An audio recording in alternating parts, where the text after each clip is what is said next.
Hit the thumbs up button, help the algorithm for the channel.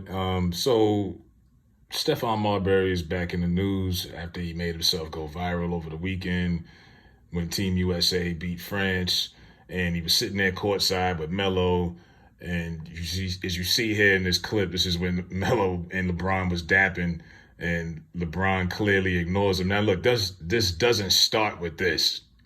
This has been going on for 20 years. Right? He's been getting on LeBron's case for the longest.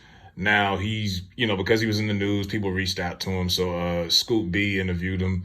And look, what he said, people are going to have issues with it because of his history and how critical he's been about LeBron. But I don't have an issue with what he said. This is what he said. He says, LeBron's a great player. Don't get me wrong. A great, great player. Unbelievable, amazing, but better than Michael Jordan. It's not even the same. It's just different. In fact, it needs no explanation or explaining because we just can't talk about Jordan's game. It's like we need to talk about what people are not. And then he goes on to says, people want to rank Jordan. Jordan shouldn't even be ranked. It should be Kobe, then LeBron, and then you could pick guys after that. There's just no comparison, man. It's just not the same. It's different worlds, different mentalities. And he goes on to says, I don't know why Jordan's name is even mentioned in the same conversation. And goes on and continues on. Now, look, you got to think these are like generational, usually generational type of arguments because most kids, they're going to go with LeBron. Who do they watch growing up? LeBron or Jordan? They didn't see Jordan. They watched maybe YouTube clips, but they saw LeBron. Marbury was born in 77. He grew up watching LeBron. He grew up watching Michael. He's not, he don't look at LeBron in the same sense. And he was peers with Kobe. They got drafted in the same year, 96. So he looks at guys differently, and I think a lot of it has to do with age.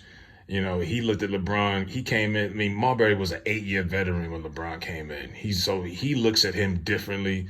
Guys from that generation also didn't like the fact that LeBron and all these cats with the big three movements, going from Miami, then you were self-making, picking your own teams. And a lot of people that rubbed a lot of people the wrong way. They felt like LeBron was manufacturing his own championships for a long time and taking the easy route. I still think you can't take nothing away from his game, his athleticism and everything that he's done. I remember people said, well, he can't shoot. He really wasn't the best shooter, but when it's all said and done, he's number one on the all-time scoring list.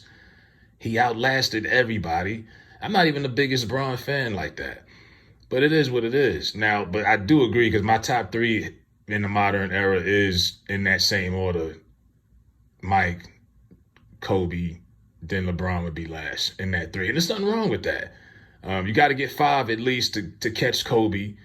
I don't see that happening at 39 years old with the Lakers being the modern day Cowboys, and they tied everything up with, this new coach, JJ Redick and Bronny.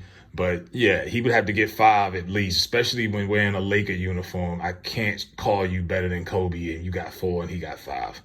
So I don't have an issue with it. But people, LeBron fans, they not feeling it. But anyone else would have said this, I don't think it's as much backlash. But because Marbury just came off of his comments the other day where he thought Steph should have won, I thought they should have did a co-MVP. Because, like I said, down the stretch, it was basically the pick and roll with LeBron and Curry. Who else took a shot? It was them two, back and forth. So they should have just did that. But they gave it to LeBron, and he didn't like that either. So it is what it is, man. But let me know what y'all think. Is Marbury hating? Marbury, and for the youngsters who don't know, yeah, that's NBA Ballers. That was a video game at one point. He was on the cover, right? Like, Marbury wasn't no scrub. Like, it's some kids probably like 15, 16 thinking, who the hell is this guy?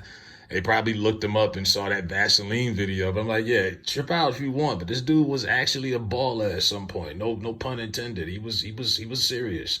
It just got off the rails a little bit at some point. But yeah, I definitely agree with him. Let me know what y'all think, because I know everybody got different, top 3 all time. Some old heads are still hanging on to the original 3. Back in the day, it was Larry, Magic, and Mike. It's just like in football. You got some old heads still holding on to Joe Montana. You tell them Brady, they just stay holding on to Montana still. So it's generational. It's like in hip hop. You're not telling a 50-year-old that Lil Wayne is better than LL Cool J. They're not trying to hear that. You know what I mean? They're not trying to hear that. And it's the same way. You're not going to tell a 30-year-old that Lil Yachty is better than Lil Wayne. They're not trying to hear that. So I think it's generational most of the time. But let me know what y'all think in the comments. Hit the like button for the channel. Like, share, subscribe, all that good stuff. I'm out.